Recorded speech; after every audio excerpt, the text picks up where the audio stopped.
Jangan biasa membicarakan kejelekan guru, tapi sebutlah kebaikannya.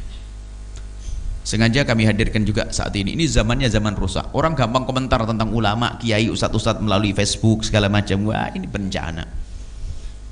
Semua jamaah yang kenal kami, jangan komentar. Kamu tidak tahu yang sesungguhnya apa yang terjadi. Komentar ustadz ini, wah kiai ini, habis semuanya. Waduh, kalau orang sudah biasa komentar jelek, kiainya sudah selesai, karena sudah terlatih komentar jelek, komentar bibinya, pamannya, saudaranya, semuanya, karena sudah sifat jelek.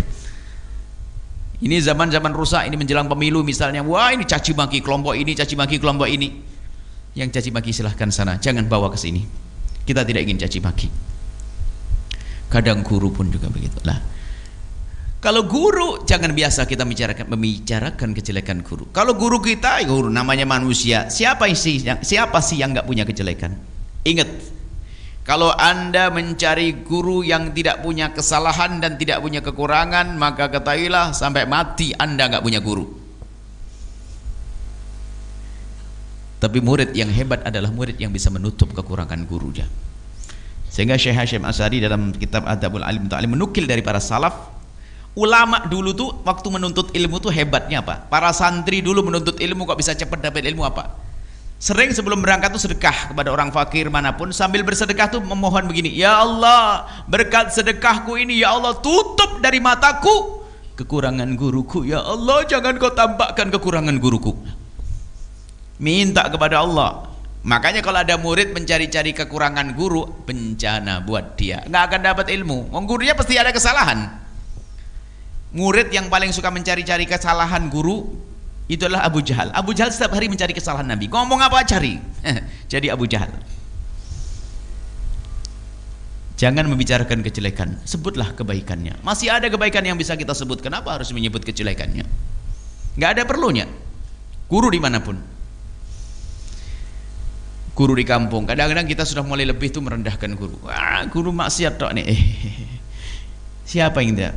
Kecuali begini, di saat kita melihat siapapun melakukan kemaksiatan dengan terang-terangan, nah ini babnya beda. Kalau kita melihat seseorang melakukan kemaksiatan terang-terangan, kita punya kewajiban untuk mengingatkan, termasuk seandainya itu guru.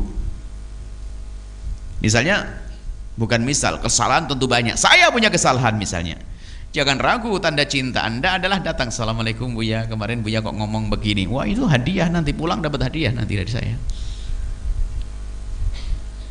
Kalau orang ingatkan saya dapat hadiah.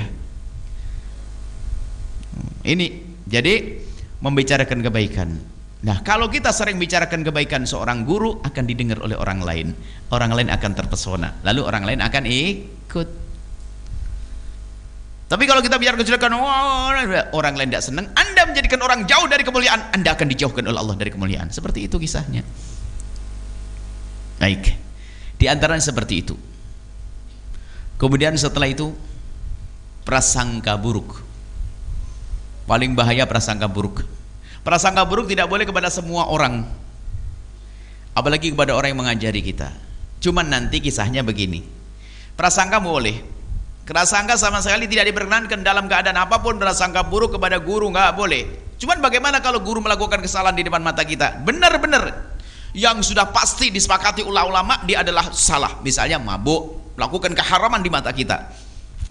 Kalau ada seorang guru di mata kita jelas-jelas melakukan keharaman, tetap prasangka buruk nggak boleh, karena nggak ada lagi prasangka, karena sudah nyata. Lalu apa yang kita lakukan? Datang, assalamualaikum, tanya, Ustadz, jangan ngomong di belakang. Nah, ini ngomongin kejelekan. Kalau memang dia melakukan kejelekan, assalamualaikum, didatangi ke Ustadz. Mungkin seorang Ustadz tuh nggak sadar, atau mungkin kita yang salah. Bahkan mungkin suatu ketika ini ada satu kisah, waktu itu di Jawa Timur dikisahkan, ada kisah seorang minas sholihin, dikatakan wali, cuman orang tidak mengerti kalau dia waktu itu belum tahu, setelah meninggal baru ketahuan wali. Dikisahkan ada murid yang suudon, dan memang akhirnya nggak jadi apa-apa. Cuman ceritanya itu, kok guru ini kok ada di gedung film? Salahnya nggak tanya dia, langsung bilang, wah nonton film. Tak taunya apa, 3 santrinya hilang.